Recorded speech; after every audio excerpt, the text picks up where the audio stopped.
Emmanuel Ministry, Ukuhlabelela by Emmanuel Ministry. You are back with us on Faith Conversations, and we are talking to Usis Lindy Wekunene. Interesting story about boarding school, high school, and how she was saved by a friend in high school who informed her that, hey guys, something is about to happen. Yes. Welcome back, Sis Lindy. Thank you. Earlier on, you asked me if I can recommend boarding school. I will Yes. tell you. And then the next boarding school, that's where I met my late husband. So after that, your parents still sent you to boarding school again? Another one. All right. So there we received initiation in that boarding school. So when with my kids, I decided I will not do that. They'll stay at home. Yes, I want to be there for them all the way. But I remember a year after, because I started in that boarding school, I was doing Form 4, and then the following year, when I thought now we're going to initiate others. Okay, you're the senior now. Now I'm the senior. But that was scrapped. Okay. So I don't know other boarding schools, but yeah, you still find in a lot of schools that the initiation thing is still happening. I know here in Joburg there was a lot said about it in some of the schools around here, your prestigious schools as well, where initiation took on a ridiculous turn. Yes, and they do all sorts of things. I know in my boarding school, initiation was very light, you know.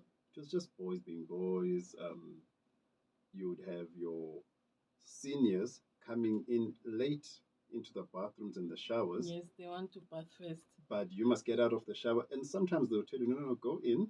When the water is warm, then you must go out for them to shower, and then you can go back in afterwards. I mean, those were the things that we would experience.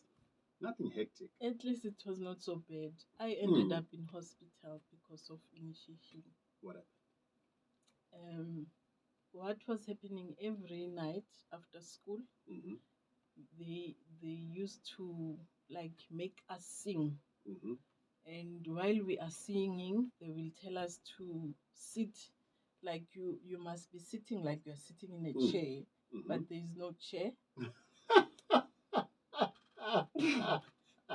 Don't laugh now, and and then after singing, they will, I don't know in English what it's called, but they will scratch us in our faces with their nails. They will say, put on a lot of Vaseline, and then they will start doing that. At least Vaseline makes you not slippery, but still it will end up, damaging your face. Yes, it will end up because while they are scratching you, the Vaseline goes off. So it wouldn't help that much. Yeah. So I collapsed because of sitting in a chair. Imagine sometimes you sit more than 30 minutes. You're sitting like that. You're squatting. But you are not we are squatting not in your, it's not your choice to squat, and the environment is hostile. So I think things that kids get up to in high school, in boarding school. I remember one of the ones that they would do if you were not cooperating with the shower issues. You know, you are cocky, you are cheeky, you will not get out of the shower when the water is hot. You want to bath until you finish. Yes. They would either take you naked and go and put you downstairs by the foyer and close the door. And you would be screaming, and then the warden would come out and be then allowed back into the rays, obviously. Or after lights out, they will come in humming and singing. The seniors, they're humming, walking in formation. Naughty boys. And they will hold you down, put pillows under your feet, and hit that pillow with a stick. Okay. Your feet will be sore. Yeah. You won't be able to walk. But there's no bruising. There's no bruising because there's a pillow. Yeah. In our case, they would do that, yes, if you are not cooperating. And then they will come at night while you are sleeping. They will put papers in between your fingers and light it up. High school, boarding school things. Yeah. But in that situation, you met the love of your life. It made even things worse because he was there the previous year. Obvious, they call them Mama Koko. Obvious, maybe he had a girlfriend. So now that the girlfriend saw that, oh, now he's after that one, it made things worse, and I didn't know because at some stage that lady who was his girlfriend, he did a lot. I remember there's a time when they say, okay, the initiation is ending. Okay. After the first term, on the last day of that initiation ending, they will say there were trees around the boarding area, and then they will say all of us must go up the trees, and then we must fly from that tree.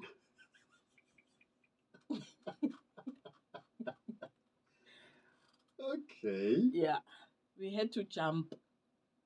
Luckily, when I was growing up, I was doing all those things, jumping, playful. So it was not a hard exercise for me to do that.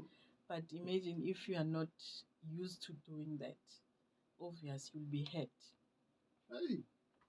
All right, you guys meet, fall in love.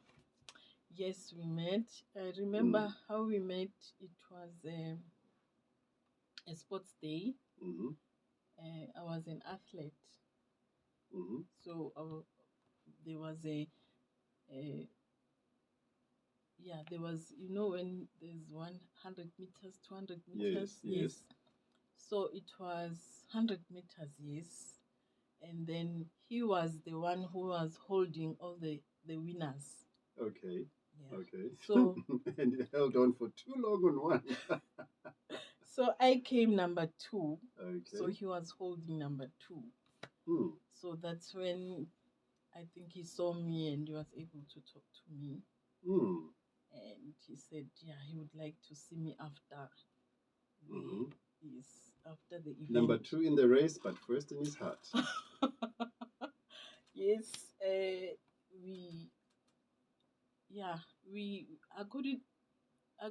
we met the very same day. We met.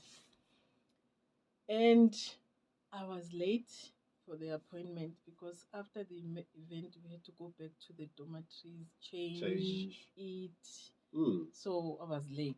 When I came, I found him waiting, and he was angry. How? Yes, First date? First date. He was angry. And he made as if he was playing. He pinched me under my arms. Okay, that for me it was the first red flag that I was supposed to be aware of, but I wasn't. I saw it, but I think I overlooked. I didn't take it serious. No, I asked him, why are you pinching me? And even him, when responding, he showed that nothing serious, but it was a red flag. Now I know. Now you know. Yes. That pinching. That pinching. Should have told you. And being angry, first time, already. You are still trying to impress this lady. You don't have patience to wait. First time, first appointment. Yeah. That's what happened. 073 470 3520. We're talking to Osislinde Kunene about life, about marriage, and about surviving a horrible situation. And after matric, you guys got married. Yes. Yes, we did. Before the marriage, were there any other red flags for you? Yes, there was. I remember school holidays. We met in town, and while we were walking, I saw a guy that I grew up with, and I think because it was a long time not seeing each other, so he was excited to see me. He hugged me. Within no time, he was on the floor. Oh. That guy. Just by greeting. So, for me, that was another red flag. How did you interpret it at that time? I didn't like it. But, again, I don't know how I overlooked. Because I remember also, even at school, since we were new, there was they call it Basha's concert. When the initiation is ending, so they do like an event where like a freshers bride, yes, all these activities are done. I remember I was chosen to do couples go to beach with another guy. Okay. So I did that because you couldn't say no. What was the dress code? Dress code is it's beachwear. Beachwear. All right. So you act like you are at the beach, and there were prizes for that. All right. Yes, and he didn't like that as well. That guy was beaten. For something the school wanted to see. Yes. There was a script to it. Yes. You guys must pretend like you're at the beach. Yes. That guy was beaten. Yes. And it became a serious thing. I didn't know until later. That guy had it coming in res. And their friends, they wanted to fight for him. And it became a long fight now, Now he I think with his friends, they wanted to fight those guys now with their friends. It became a... Oh, because of you. No. No. What he was doing, it was him. It was not because of me. It's because... It's a reflection on him. Yes. But he would have wanted to make you believe he's fighting for you. I didn't know. I only knew later that something like that happened. All right. Then you leave high school. He's working. Yes. He left first and I was left to finish my grade 12. Yes. And then that year, grade 12, I got pregnant. And then, he's already, they knew me in his family. Because, he went to introduce me. Because when we first met, he told me he wanted to marry me. Just like that? Yeah. When he was proposing, already was planning. Telling you, I don't want to play with you. Yes. I want you. Yeah. Also, me as a girl from a Christian family, I knew straight away that anyone who wants me and for him to show love, I mean, it's the things that my father was telling us. Because obvious, when you start a relationship, you end up sleeping. So I think he already put his ducks, in a row properly, that I want to marry you. So whatever we do now, yes, you are my wife already. Don't worry. Yes, but still, I didn't allow that to happen because I wanted him to, do the right thing first. Yes. So it went on, and what I liked was that he was understanding. Okay. What I wanted. He respected your wishes. He respected my values. So we Was were he from a Christian home? No. All right. He wasn't. Okay, I will say Christian in a sense of the family. They were Christians, but he was not. So, were they from the same faith denomination? Yeah. Okay. So his parents were Adventist? No. But they were just Christians in another denomination? In another denomination. Okay. But he was not really into church? No. He was visiting. I don't know when. Because it's something that also I as I'm with him, I could see that he was not a person who liked going to church. Because I questioned that as well. Because I wanted somebody who is a believer. And will go with you and the family, to church. Yes. Looking back, though, on that aspect, what would be your take and advice to young people in a similar situation? There is a lot that is being said about do not be unequally yoked and all of those things. And some relationships blossom. Yes. And if one is of one faith, they end up going to the same church. Yes. Sometimes the other one will end up leaving their ears to go to the other one. Sometimes they end up not going to church both. And sometimes the mother goes or the father goes and the other one doesn't go. And that does impact relationships. It affects the marriage. Yeah. Looking back at that situation, what advice would you give to a young person? Okay, for me, to a young person, okay, it's, let's say if it's a lady, a woman, the woman also must have a relationship with God. Because you can't expect someone to have a relationship with God when you don't have. So it means you can't even wish for something that you don't have. Number one. Number two, okay, now I'm a mother. If I speak as a young woman. Speak as a mother to a young woman. Okay. To a young woman, I would say, number one, you must have a relationship with God. Because God must guide you. And you will not even know if you don't have a relationship with God. The spirit of discernment won't be there for you without the relationship.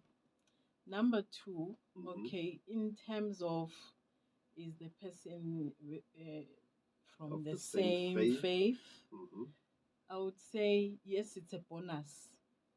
Because now you'll be able, you speak one language. Yes. There won't be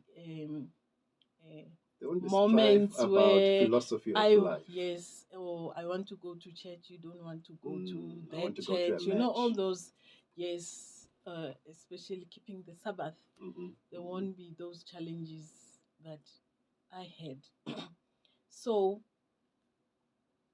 I would advise that still, even if the guy, let's say a lady is a Seventh-day Adventist, a guy is a Seventh-day Adventist, they must both have a relationship with God. Even from the same faith, because being from the same faith does not guarantee with God. Yes, because then you are a church follower. We are not churchgoer. Yes, you don't have a relationship with God, because that is the main reason why we are Christians, is to have a relationship with God in the denomination where you are. And if in your relationship with God you are both Adventist, it's a hallelujah, cherry on top. Yes. Yes, so that would be my advice. But try let's say and keep it here. Yes, try. But if not, because things happen. Things happen. Yes. If not, find a person who has who loves God, who has a relationship with God, who fears God. Yes. Thereby, you don't know. You might bring them over to you. Well, but there's always the risk of you slipping away. Yeah, you see, because of culture. Yeah. But if it's God in charge, no one will be oppressed. I was told by an very old pastor that in marriage, look at it as a triangle, an isosceles triangle. You on the right, the partner on the left, right, God at the top. Yes. The more you draw closer to God, is the closer you get to each other. And you become one. And you meet at the foot of the cross. Wonderful advice. 073-470-3520. When we come back, we hear from Lady. Where did it all go wrong? What happened? When did it start? And how did it all go wrong?